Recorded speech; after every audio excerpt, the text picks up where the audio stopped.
Open voice memo.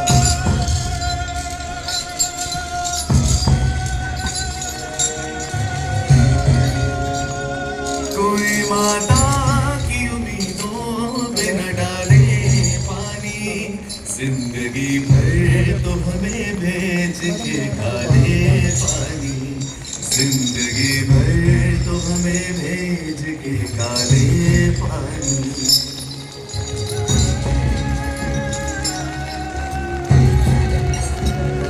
आसमां क्या यही बाकी था गजब ढाने को, लाके गुर्बत में रखा है हमें तड़पाने को। आसमां क्या यही बाकी था गजब ढाने को, लाके गुर्बत में रखा है हमें तड़पाने को।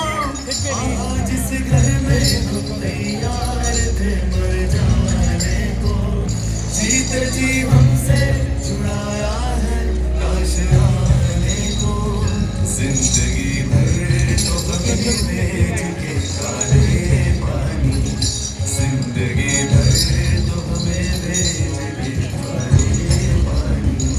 कोई माता की उम्मीदों पे न डाले पानी, कोई माता की उम्मीदों पे न डाले पानी, जिंदगी भर तो हमें भेज के काले पानी, जिंदगी भर तो हमें भेज के काले पानी, जिंदगी भर तो हमें भेज के काले पानी।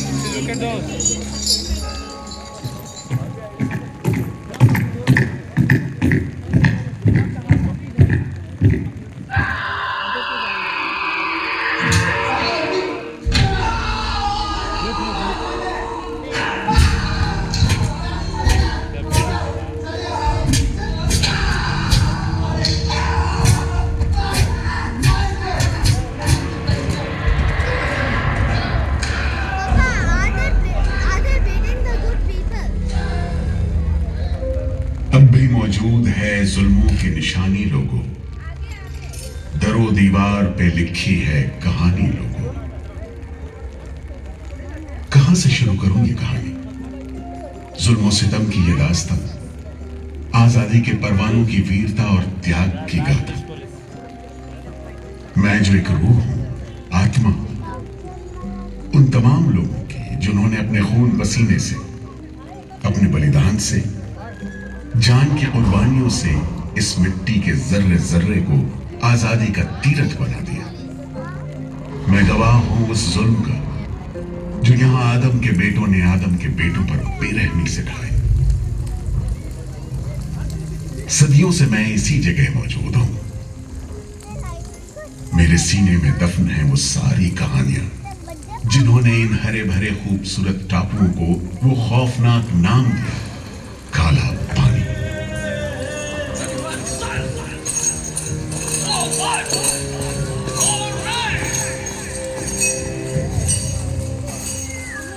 तो वहीं से शुरू करते हैं, उसी हरियाली से जो कैद करने वालों के जुल्म और कैदियों के खून पसीने से बेदाग थी।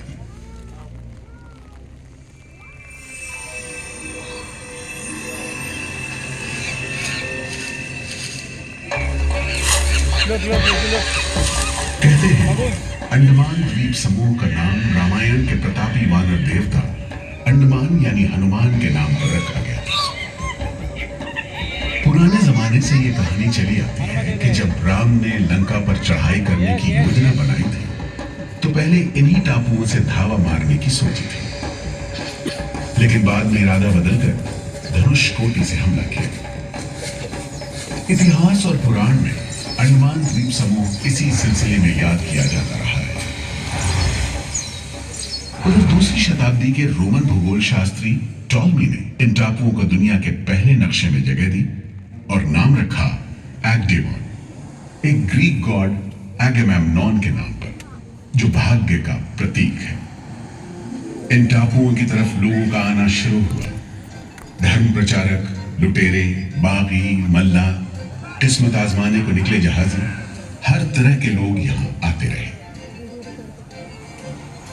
18वीं सदी के अंत में ईस्ट इंडिया कंपनी ने इन टापुओं पर एक बस्ती कायम करने की कोशिश की और यहां लेफ्टिनेंट आर्चिबाल्ड ब्लेयर को भेजा, मगर यह कोशिश नाकाम रही और अगले 60-70 बरस तक किसी ने इन टापुओं की सुध नहीं ली।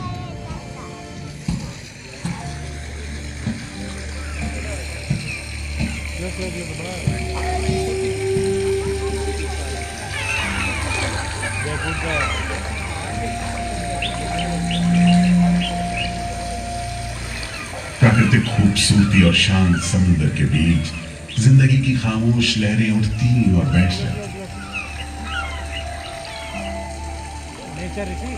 उगते सूरज के साथ पक्षी जागते और डूबते सूरज के साथ इन टापुओं पर जिंदगी सुकून से सो जाती।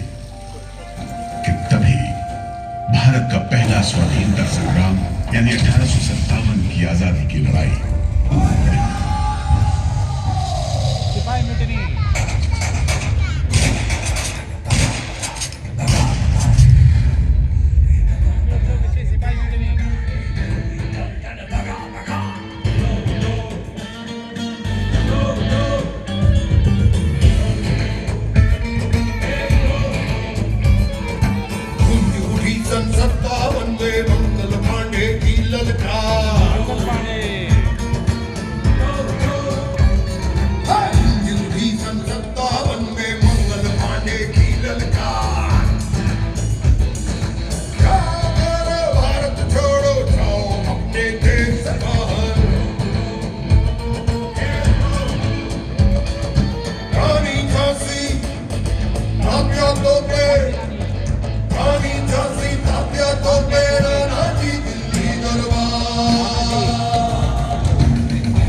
जल्द ही बगावत की लपटों की तपिश शांत पड़े अंडमान द्वीप समूह पर पड़ने वाली थी। आजादी के मतवालों को सबक सिखाने के लिए फिरंगी सरकार ने 15 जनवरी 1858 को पूरे के पूरे अंडमान द्वीप समूह को एक कैद खाने में बदलने का फैसला किया। His Excellency गवर्नर जनरल ने काउंसिल में ये फैसला किया है कि अंडमान आइलैंड में कैदियों की एक बस्ती बनाई जाए। इसमें शुरू में ऐसे मुजरिम रखे जाएं जिन्हें बगावत और राजद्रोह और इससे ताल्लुक रखने वाले दूसरे अपराधियों के लिए कैद या देश निकाले की सजा दी गई हो। और इस तरह अंडमान द्वीप समूह की पुरानी खाड़ी का नाम लेफ्टिनेंट आर्चिबाल्ड ब्लेयर के नाम पर पोर्ट ब्लेयर रखकर मुजरिमों की बस्ती कायम की गई। सन 57 के वीरों के नक्शे कदम पर कुछ ही साल बाद अंडमान की धरती पर पैर रखे वहाबी आंदोलन के राजनीतिक बंदियों ने 1860 से 1872 के बीच बहुत से वहाबी आंदोलनकारी अंडमान भेजे गए। सरहदी सूबे का रहने वाला एक पठान शेर अली आफरीदी भी अंडमान में उस समय उम्र कैद की सजा काट रहा था और अंग्रेजों से बदला लेने के लिए मौके की तलाश में था।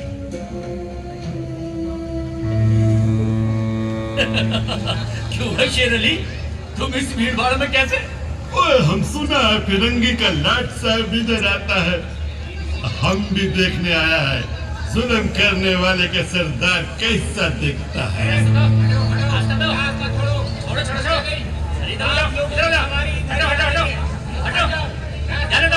अरे खाली करो।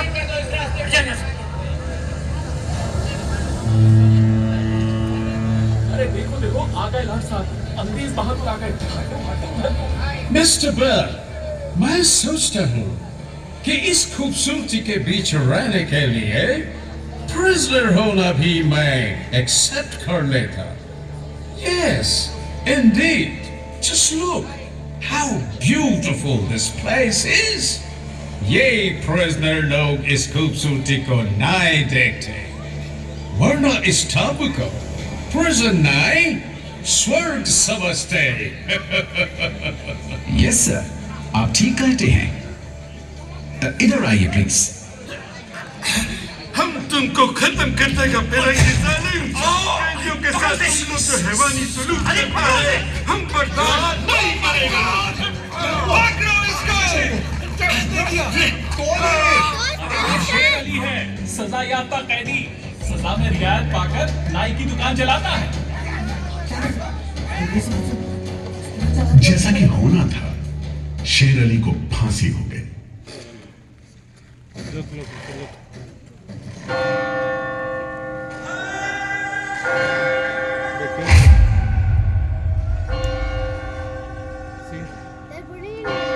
शायद इसी घटना का असर था कि ब्रिटिश सरकार ने कैदियों के साथ और भी कड़ाई बरतने के बारे में गंभीरता से सोचना शुरू किया।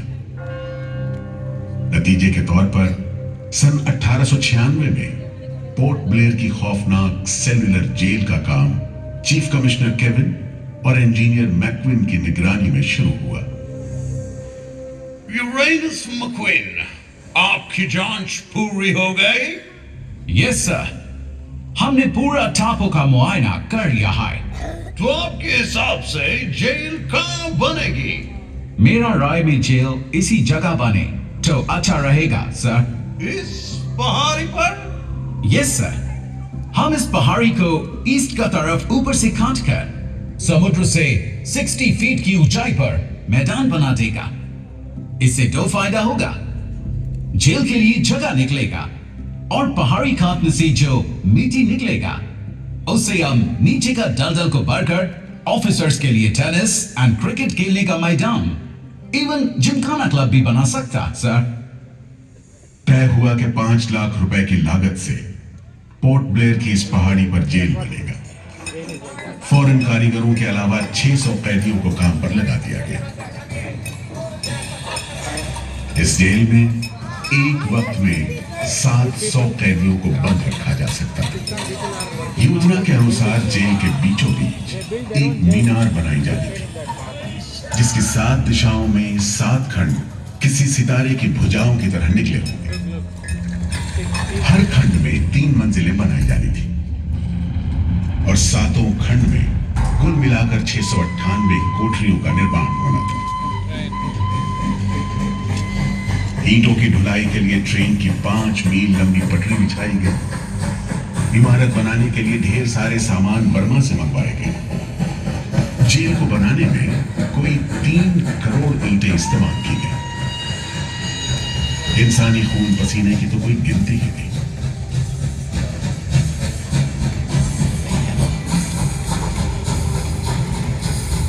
सुबह दोपहर शाम रात कोड़े चलते रहे और काम होता रहा।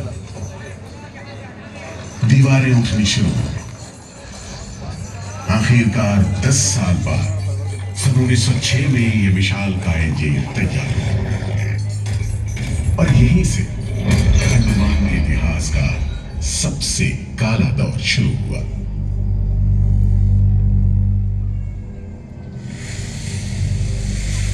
हाँ, सच कहते हो। आज भी उस दौर को याद करके झुरझुरी सी हो जाती है।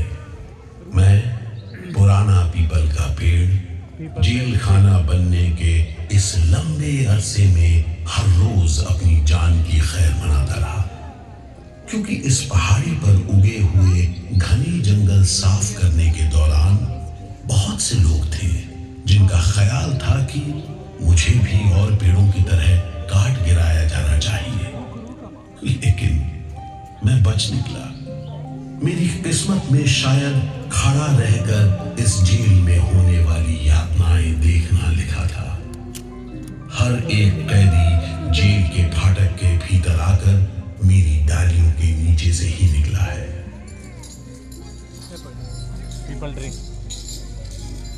जैसे जैसे अंग्रेजी शासन के खिलाफ आजादी की मांग तेज हुई, ब्रिटिश सरकार ने सेलुलर जेल के फाटक हर छोटी बड़ी बात के लिए खोलने शुरू कर दिए।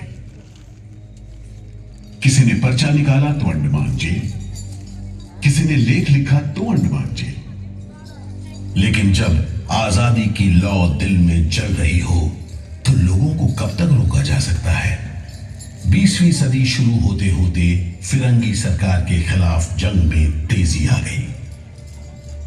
अलीपुर षड्यंत्र कांड, चटगांव डकैती कांड, काकोरी कांड, लाहौरी बम कांड, मोपला विद्रोह, नासिक षड्यंत्र, कितने मामले गिनवाएं, ये सूची लंबी है। लिहाजा एक नए किस्म के अभियुक्तों ने अंडमान की सेलुलर जेल में कदम रखा। ये नई किस्म थी क्रांतिकारियों की। क्या शानदार लोग थे, मस्ती में झूमते गीत गाते जेल में कदम रख रहे थे, मानो जेल नहीं मंदिर जा रहे हो। आजादी के ये परवाने देश के कोने कोने से आए थे। सरफरोशी की तमन्ना अब हमारे दिल में है, देखना है जोर कितना बाजुए का दिल में है। वक्त आने दे, बता देंगे तुझे आसमां, हम अभी से क्या बताएं, क्या हमारे दिल में है। सोहन सिंह भकना हाजिर, मोतीलाल वर्मा हाजिर, पंडित परमानंद शास्त्री हाजिर है, बटुकेश्वर दत्त हाजिर, सचिंद्र नाथ सान्याल हाजिर, उल्लासकर दत्त हाजिर, पृथ्वी सिंह आजाद, पृथ्वी सिंह आजाद हाजिर। हर आदमी के दिल में स्वाधीनता की लौ जल रही थी। इस जोत को बुझाने का काम ब्रिटिश सरकार ने जिस अफसर को सौंपा वो था सेलुलर जेल का जेलर डेविड बेरी। जमादार जी हुजूर। नया कैदी लोग आया? जी सरकार, सभी लाइन से खड़े हैं। ठीक है, सुनो, इनसे कह दो कि इस जगह पर हम शेर को पालतू बनाता है। तुम जेल का दीवार देखता है, जानता है इसको इतना नीचे क्यों बनाया? इधर से कोई भागने को नहीं सकता। यह सब तरफ 1000 माइल्स तक पानी है और ऊपर खुदा है, और तुम हमको देखता? हम इधर का खुदा है, डेविड बेरी।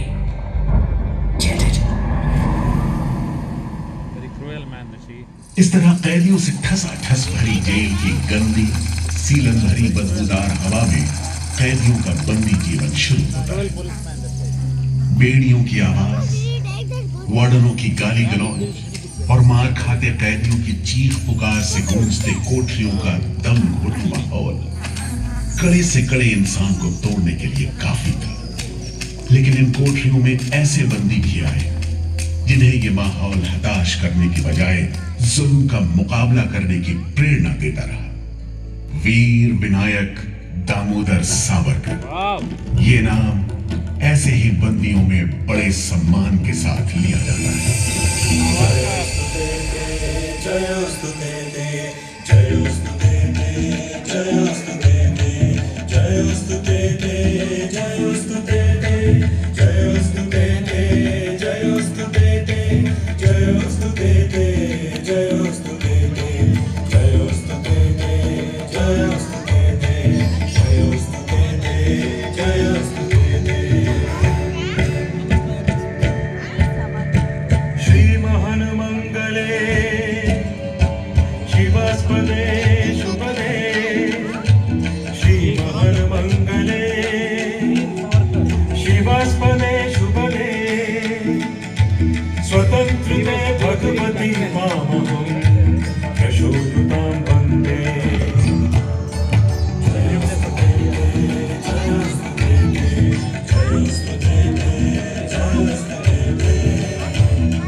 सावरकर जब सेल्यूलर जेल के अहाते में दाखिल हुए तो उनकी जंजीरों से जुड़े लोहे के पट्टे पर उनके जेल की मियाद खुली हुई थी 50 बरस।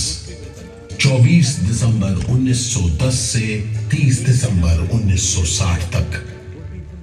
वेल सावरकर, तुमको 2 बार का उम्र कैद का सजा मिला है। 50 बरस बाद सरकार तुमको छोड़ देगा। मिस्टर बेरी, तुम्हें विश्वास है कि तुम और तुम्हारी सरकार 50 बरस यहां रह पाएगी? सावरकर को इस बात में रत्ती भर भी शक नहीं था कि आजादी की जो लपटें हिंदुस्तानियों के मन में धड़क रही हैं, उन्हें अंग्रेज अब बुझा नहीं सकेंगे और जल्द ही उन्हें जाना होगा। इसी प्रबल विश्वास के बल पर सावरकर 10 बरस लंबा अरसा सेल्यूलर जेल की एक ही कोठरी में रह सके। उन्हें बहुत ही खतरनाक कैदी करार देते हुए इतने कड़े पहरे में रखा गया था कि उनके भाई गणेश को 2 बरस तक पता भी नहीं चला कि वीर सावरकर उनके ही नक्शे कदम पर चलते हुए सेल्यूलर जेल आ पहुंचे, जहां बरसों की तकलीफ है, जेलर के जुल्म है, कड़ी मेहनत और नितांत अकेलापन है, जहां जिंदगी 13 फुट लंबी और 7 फुट चौड़ी कोठरी में सिमट कर रह करती है।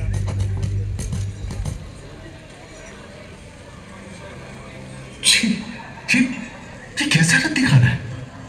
चावल में कंकड़ है, सब्जी में रेत है और दाल में कीड़े। खाना क्या है? घास फूस है। बर्तन भी देखो कैसे टूटे फूटे, जंग से लाल और तेल से जुड़े हुए। सबसे ज्यादा कमी तो पानी की है। आज सुबह जब मैंने पानी मांगा, जमादार बोला दिन में 2 बार मिलेगा बस। अरे पीने लायक होता तो बात थी। इतनी बास मारता है कि नाक बंद करके पीना पड़ता है। इस खाने को कैसे खा सकते हैं? कैदियों को गाली देना या पीटना मामूली बात थी, चाहे वो खा रहे हों या काम कर रहे हों। और काम न सिर्फ मुश्किल था बल्कि उसका कोटा भी तय था। 7 में से 4 खंडों की कोठरियों में तेल निकालने के उपकरण लगे थे।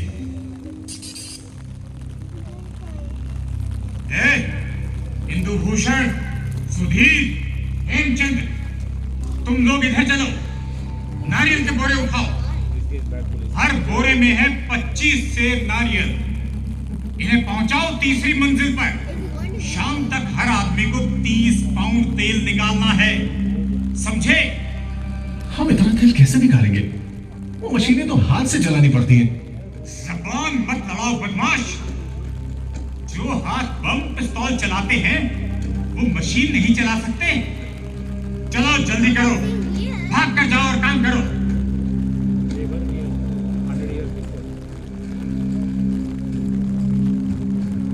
मेरा बात ध्यान से सुनो। जी हुजूर।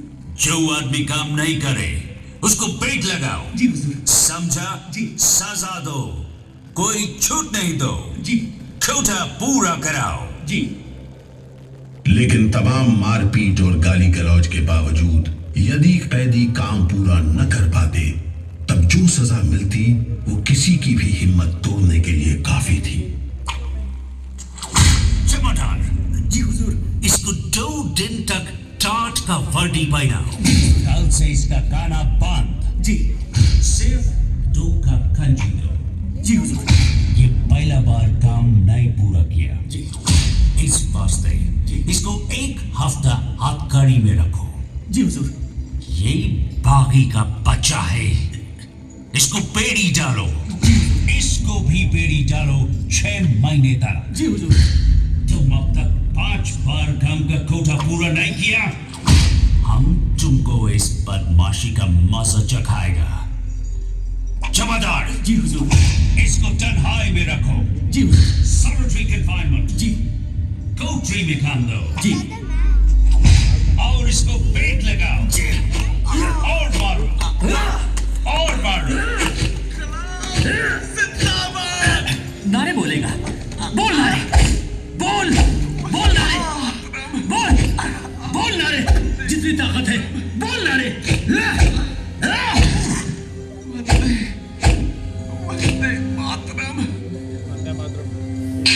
उल्हासकर दत्त ने इस सारी तकलीफ की दिल को छू देने वाली तस्वीर खींची है। हमारे गांव में तेल के लिए कोल्हू में बैल जोते जाते हैं। वो भी दिन में 10 से 12 सेर से ज्यादा तेल नहीं निकाल पाते। जेल में मुझे 2 और कैदियों के साथ बैल की जगह जोत दिया जाता था और हमें शाम तक 1 मन नारियल का तेल निकालने का काम सौंपा जाता। जमादार हमें दौड़ने पर मजबूर करते और रफ्तार धीमी होने पर कोड़े मारते। हर रोज न जाने हम कितनी बार लड़खड़ाते, गिरते और मार खाते, और ये सिलसिला निरंतर चलता रहा। हुजूर, ये काम करने से इनकार करता है। क्यों काम नहीं करेगा? जैसा बर्ताव ये जमादार करते हैं उसमें मैं काम नहीं करूंगा। मारपीट और सजा का नतीजा ये हुआ कि उल्हासकर ने 7 दिन के बाद खाना पीना और बात करना भी बंद कर दिया। वार्डनों का ख्याल था कि उल्हासकर पागल होते जा रहे हैं, लेकिन जेलर बेरी ने इसे नाटक बताते हुए उल्हासकर को बिजली के झटके लगाने का हुक्म दिया, जिसके बाद उल्हासकर 3 दिन और 3 रात बेहोश रहे। उसके बाद कहीं जाकर डॉक्टर को बुलाया गया। सुनो मिस्टर उल्हासकर, हम जानते हैं तुम अपने मुल्क का आजादी के वास्ते ये करता। हम तुम्हारा काम को ठीक नहीं समझता, लेकिन तुम अभी जवान है। एक दिन अपना सजा पूरा करके वापस अपना मुल्क जाएगा, तब अपना हाथ से जान क्यों लेता? क्या तुम डरपोक है? हम अपना सीनियर ऑफिसर का हुक्म नहीं बदल सकता, लेकिन तुम चाहेगा तो हम तुमको मेंटल हॉस्पिटल में भर्ती करा देगा। ठीक है, इन जानवरों के बीच रहने से पागलों के बीच रहना बेहतर होगा। उल्हासकर की सारी तकलीफ का जेलर डेविड बेरी पर कोई असर नहीं हुआ। बर्खास्त करके जाने के बाद बेरी ने वीर सावरकर को चिढ़ाते हुए पूछा, क्यों सावरकर, तुम भी पागलपन का बहाना करेगा क्या? तुम्हारे बाद मिस्टर बेरी। अच्छा, हाँ, जिस तरह के अत्याचार तुम कर रहे हो उनसे कोई भी आदमी पागल हो सकता है। रहने दो ये सब बात सावरकर। तुम अच्छी तरह जानता है उल्लासकर पागल नहीं है, बहाना काटा है।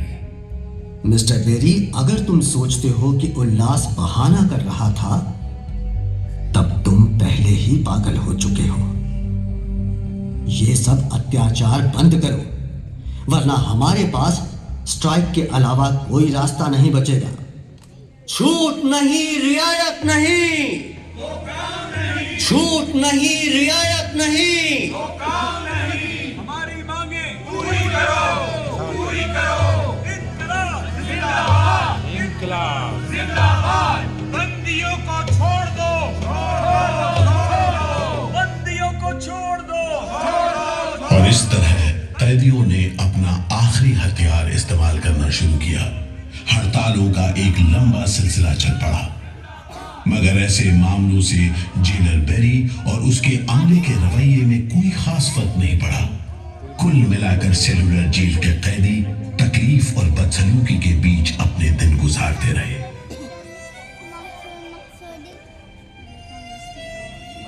मगर एक सुख का स्मरण ना करना नाइंसाफी होगी।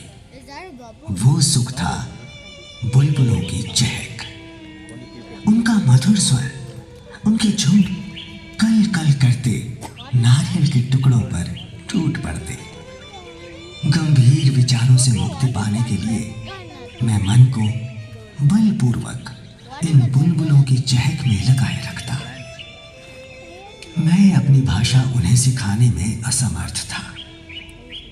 यदि सिखा पाता तो मैं उन्हें देश प्रेम के गीत सिखा देता, ताकि अगर कोई मेरी कोठरी खोजता हुआ आए तो लोग कहें कि जिसके सामने बुलबुल देश प्रेम के गीत गा रही हो वही सावरकर की कोठरी है।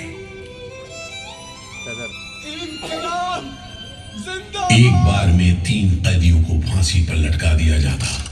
दिल दहला देने वाली चीखें निकलती, जेल का घंटा घनघना उठता, जेल की मीनार पर लगी बत्ती जलती बुझती रहती और 8 मील दूर तक खड़े जहाजों तक खबर पहुंच जाती कि फिर से कुछ कैदियों को फांसी पर लटका दिया गया है। 12 मई 1933 को कैदियों ने फिर भूख हड़ताल का सहारा लिया। भूख हड़ताल करने वालों में सरदार भगत सिंह के बहादुर साथी महावीर सिंह भी शामिल थे। हड़ताल के 5वें दिन जब कैदियों को जबरदस्ती खुराक दी जाने लगी तो महावीर सिंह ने ताकतवर विरोध किया। जालिमों, तुम नहीं जानते कि हम कौन हैं। हम मर सकते हैं पर झुक कर नहीं रह सकते। हमें ऑर्डर मिला है तुम्हें दूध पिलाने का। चलो जमादार, पकड़ो इसे। इनकलाब जिंदाबाद।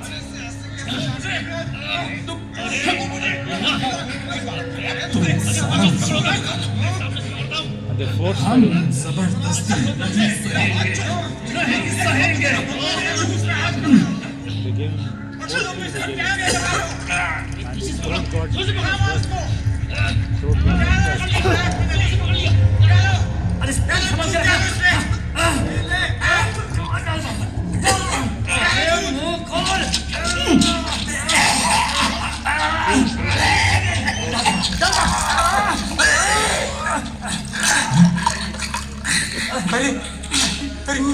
ये हो गया? अरे ये तो, अरे अब क्या करें? अरे इसकी तो आंखें उलट गई। अरे इसकी तो आंखें उलट गई है। अब क्या करें? लगता है दूध इसके फेफड़ों में चला गया है साहब। क्या हो? नली निकालो, जल्दी करो, जल्दी। जी। इसकी तो सांस बंद हो गई। अब क्या होगा? होगा क्या? लाश को गुपचुप ठिकाने लगा दो, किसी को कानो कान खबर ना हो। मैं तो कहता हूँ साहब, इसकी लाश को बोरे में डालकर पत्थर से बांधकर समंदर में बहा दीजिए। किस्सा खत्म। चलो बिपिन, ऐसा ही करो, झटपट ले जाओ उसे, झटपट ले जाओ। लेकिन ये खबर छिपी नहीं रह सकी। जब लोगों को पता चला तो देश भर में विरोध की भीषण लहर फैल गई।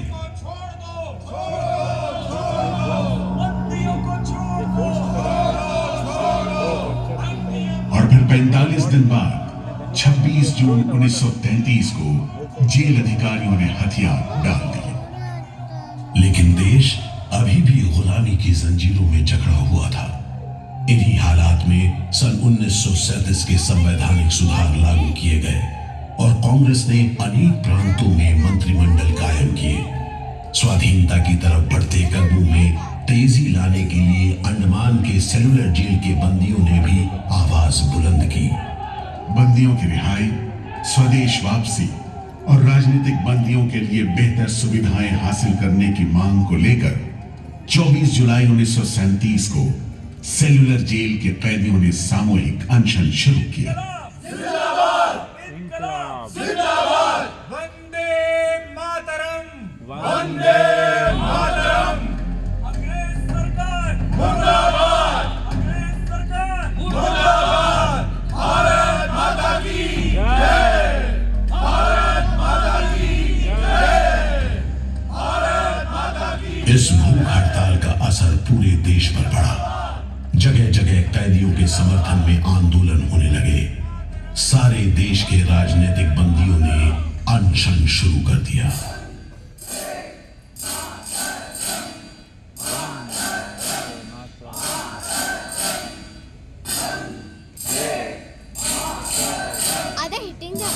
गुरुदेव रविंद्रनाथ ठाकुर और कांग्रेस की कार्यकारिणी की तरफ से जवाहरलाल नेहरू ने कैदियों से भूख हड़ताल समाप्त करने की अपील की और 28 अगस्त 1937 को गांधी जी ने सेलुलर जेल के बंदियों को तार से संदेश भेजा। मैं गुरुदेव रविंद्रनाथ टैगोर और वर्किंग कमेटी की राय में अपनी अपील भी जोड़ना चाहता हूं। आप सब हड़ताल वापस ले लें और हम पर भरोसा रखें। हम आपको राहत दिलाने के लिए पूरी कोशिश कर रहे हैं। कैदियों पर गांधी जी की इस अपील का बहुत असर पड़ा। सभी कैदियों ने आपस में सलाह करने के बाद जवाब दिया। देशव्यापी अपील और आपके संदेश ने हमारे दिलों को छू लिया है। हम इस भरोसे पर भूख हड़ताल मुलतवी कर रहे हैं कि सारे देश ने हमारी मांगों और हमारे उद्देश्य को अपना बना लिया है। वंदे मातरम।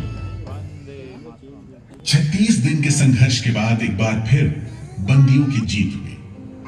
नतीजे के तौर पर सितंबर 1937 से सेलुलर जेल के कैदियों की स्वदेश वापसी शुरू हो गई। आखिरी जत्था जनवरी 1938 में रवाना हुआ और 80 साल बाद सेलुलर जेल राजनीतिक बंदियों से खाली हो गई और अंडमान द्वीप समूह के इतिहास का एक तकलीफदेह दौर खत्म हो गया।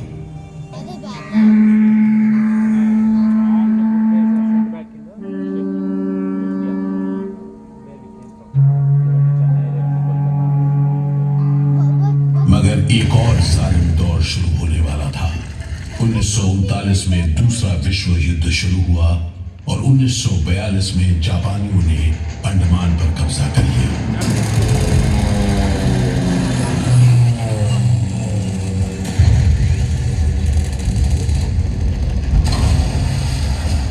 हालांकि अंडमान पर जापानियों का कब्जा सिर्फ 3 साल रहा, लेकिन इस अरसे में ही उन्होंने काफी जुल्म ढाए। हर आदमी उनकी नजर में अंग्रेजों का जासूस था। हर रोज खेतों से, दूर दराज के गांव देहात से दसियों लोग पकड़े जा मारते और मौत के घाट पर ले जाते। बहुत से लोग तो खाने की कमी के कारण जहाज पर लाद कर दूर समंदर में फेंक दिए।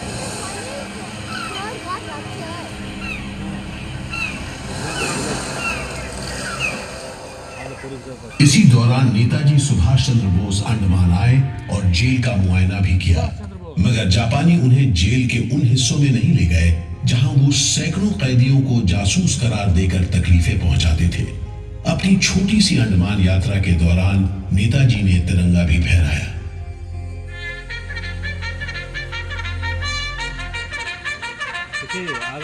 अगस्त 1945 में दूसरा महायुद्ध समाप्त हुआ और 3 साल 6 महीने 15 दिन के कब्जे के बाद अक्टूबर 1945 में अंडमान की जापानी छावनी ने अंग्रेजों के आगे हथियार डाल दिए।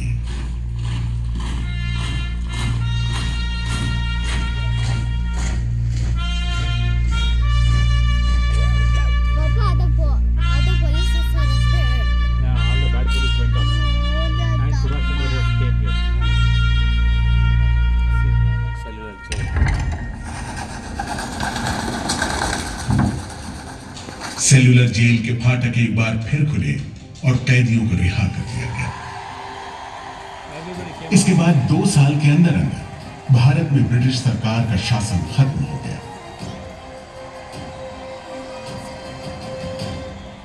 अंडमान द्वीप समूह अब काला पानी के खौफनाक नाम से नहीं जाना जाता, लेकिन ये सारी तकलीफें जो आजादी के प्रेमियों ने यहां झेली, वो सारी कुर्बानियां जो देशभक्त वीरों ने यहां दी, आज भी देशवासियों के दिलो दिमाग पर छपी हुई है। इसीलिए अंडमान के भूतपूर्व राजनीतिक बंदियों के भातृत्व मंडल की इच्छा को स्वीकार करते हुए भारत सरकार ने 30 अप्रैल 1969 को घोषणा की कि सेलुलर जेल को राष्ट्रीय स्मारक के रूप में सुरक्षित रखा जाएगा। भारत की आजादी के दीवानों ने जो अमानवीय यातनाएं इस कारागार में सही, ताकि भारतवर्ष आजादी की उन्मुक्त हवाओं में सांस ले सके, उन बलिदानों को आने वाली पीढ़ियां भूल नहीं पाएंगी।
Awesome.